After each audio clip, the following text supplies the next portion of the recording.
Pierre Poilievre's now deleted speech video thing. Sorry, cowboy hat Pierre. We unlocked a new Pierre skin, guys. Sheriff Pierre. Doug Dimmadome cosplay Pierre. It's giving there's a snake in my boot. I love this cowboy hat. And this speech, uploaded by the Conservative Party social media accounts, got a lot of pushback, even in international news, particularly for its use of stock footage from countries that aren't Canada, including images of American school buses and Russian fighter jets. But I honestly think the slap togetherness of this video complements the indecipherable meaningless of the speech itself really well. This speech is so bad, I honestly thought it was written by ChatGPT or something, especially since the Conservatives are coming hot off a Twitter bot scandal. Bots, AI speeches, I started connecting all the dots. It just made sense. But then I realized if the Conservative Party wanted a cold, seemingly inhuman speech littered with logical inconsistencies, they would just get Pierre to write it himself. And since it got deleted, I'm just gonna play the video in full, even though I assume everyone's seen it or heard it by now. It's like 3 minutes long, so just skip through it if you don't wanna experience that again. It's easy to forget what home and hope look like.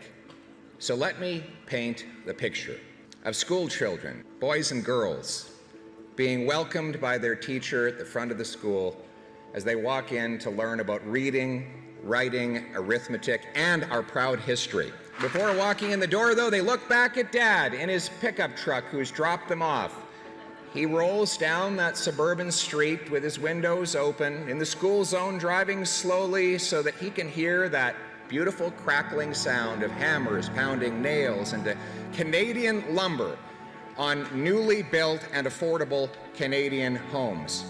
When he gets to the gas station, he fills his tank with affordable and lower taxed Canadian-made energy. He makes his way out into the countryside where he's going to go and service a well, and he looks out his windows and sees those big, prestigious barley or canola fields, the combines out there doing their work, the cattle grazing on the countryside, producing the best food from the best farmers anywhere on earth. And he looks up, and what does he see? He sees a brand new fighter jet.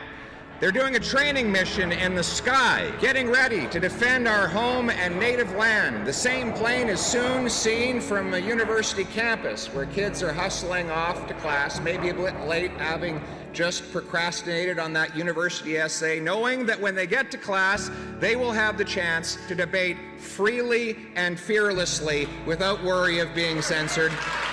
Later in the day, that whole family of the student, that welder, the kids, moms and dads come together for a big family celebration because it's been 10 years since one of the adult kids in the family has been sober and overcome his drug addiction. And they gather around the table to have a big, beautiful dinner to celebrate. Some wonderful venison that was shot with totally legal Canadian firearms. And they sit and they talk about their beautiful past, but even more so about their optimistic future. And as the little ones conk off and it's time to take them home, Grandma and Grandpa see them off to the car, and the car leaves the driveway, and they turn and they look west. And what do they see? They see wheat, foothills, Rockies, and a big blue twilight sky. And they look each other in the eye and they say, "We're home." These are our people. That is our country. This is our home, your home, my home, our home. Let's bring it home.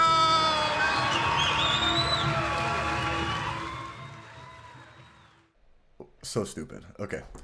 And as stupid as this speech and video was, which is why it got deleted, as well as its surprising lack of mention of Justin Trudeau, it speaks to that larger theme in the Conservative strategy. This fake appeal to the working class. The dad dropping the kids off at school. They look back at Dad in his pickup truck who's dropped them off. Even though they took the bus which means the dad's the bus driver, working class, when he's not being a well serviceman, that is. Makes his way out into the countryside where he's going to go and service a well. Double working class, but at the end, he's also a welder? That welder. Triple working class? Holy shit, this guy does more work in a day than Pierre's done in his entire life. Like, either this guy works 3 different trades, or Pierre thinks a guy who services wells is called a welder, which is amazing, to be honest. It should be called that. This might be the first time I've ever agreed with Pierre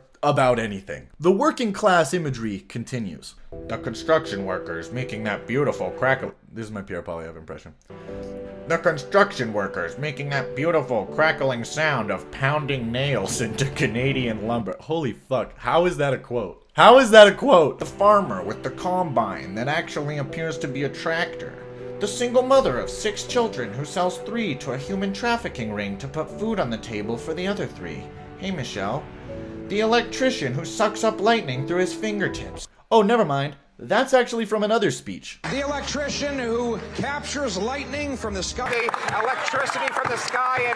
Electrician who captures lightning, runs it through a copper wire to light up your home, tames the most fierce force in nature. Do you see? Do you see how frequently he tries to relate to working people and just can't get it right? And of course, Pierre's speech needs to include mentions to the cost of living, a working class issue, something he's never actually had to endure as a career politician, but is clearly a major focus for Canadians. So, you know, Pierre talks about the affordable gas and the affordable car, affordable homes. He mentions the 35-year-old living in his mom's basement. Oh, never mind. That's also from another speech. If you're 35 and you're living in your mom's basement, how do you even bring home a date? Point is, the Conservatives are doing a lot to kind of nail down the working class vote. Like, it's clearly their primary goal right now. Even though the Canadian Labour Congress essentially says Pierre is bad for workers, citing his track record of being bad for workers, fighting labor unions and repeatedly voting to send striking workers back to work with low-wage settlements, and boasting about wanting to create union-free workplaces. Holy shit, this guy sucks.